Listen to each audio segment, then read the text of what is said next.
Alright, in this episode we're going to be dealing with inclined planes and how to deal with situations where the surface you're on is angled away from the horizontal. Again, on the URL here you could go there to look for more information on inclined planes and how to deal with them.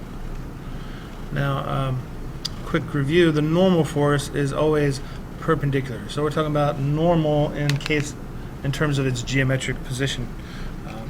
Normal means 90 degrees to something else.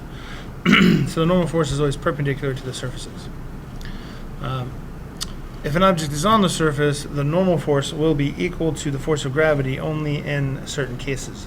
And in fact, it's only when there's no vertical acceleration. Okay, so like in an elevator, there's vertical acceleration, so there might be vertical acceleration, so the normal force will be greater or less than your weight. And if only the normal force and gravity are their only vertical forces.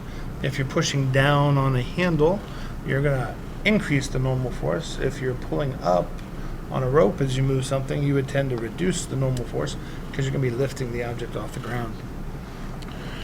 Okay, so it's all about getting the forces correct in the situation where the object is on an incline.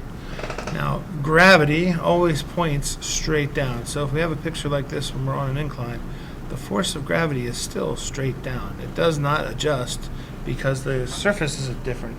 It always points toward the center of the earth. Now, normal force means perpendicular. So if the surface is along this way, normal is going to be perpendicular to that. Now, if there isn't any friction, then depending on the motion of the object, it's going to be along the surface of the incline.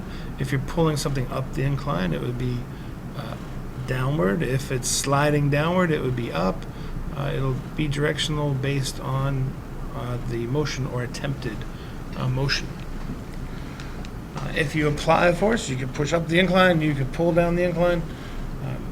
Again, that'll be you could pull at an angle, and then we'd have an angled force on an incline, and we'd have to put both the ideas of Guidesheet 6 and 7 together to make that work.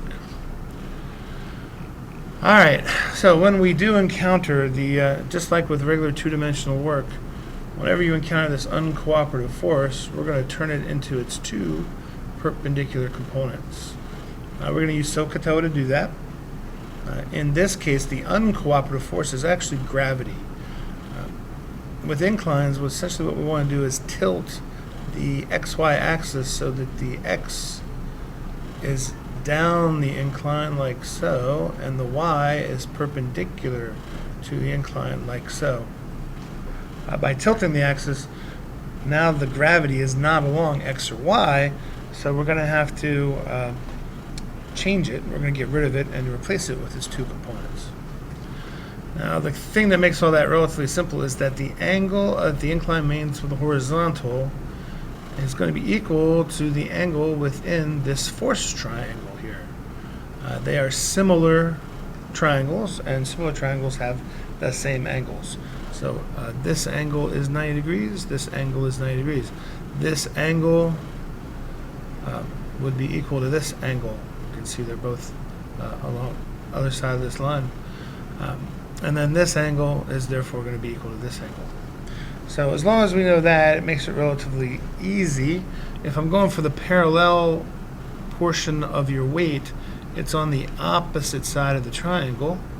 So it's going to be equal to the sine of the angle that the incline makes with the horizontal multiplied by the gravitational force. The perpendicular side is adjacent, it's touching the angle, so therefore we're going to use the cosine of theta and multiply that by the gravitational force. Once we've done that breakdown, again, keep in mind you're going to get rid of the gravitational force, you're going to replace it with its two components, and then we're going to be able to figure out the force structure.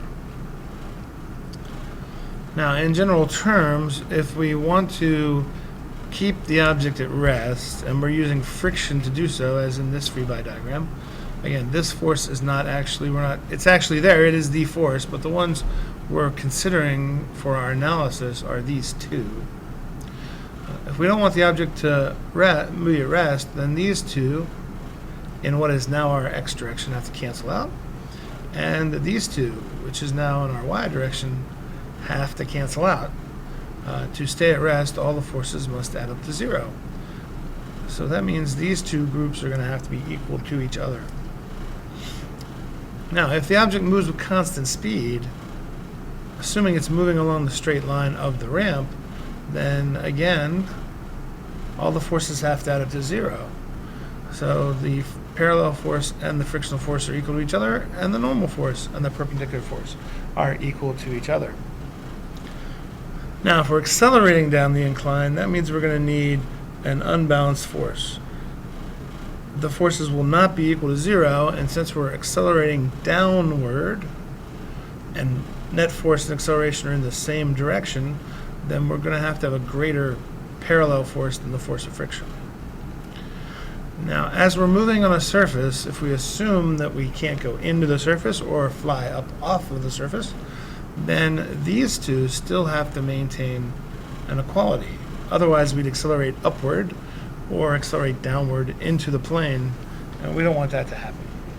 So when you're on a surface, you can expect that all the forces downward into the surface will be equal to all the forces upward away from the surface. Depending on its situation, they're going to have to balance each other, because you're not going to expect to go down into the surface or fly up off of the surface. Okay, so that's it for this part. We'll look in detail in the second part of how to apply this idea.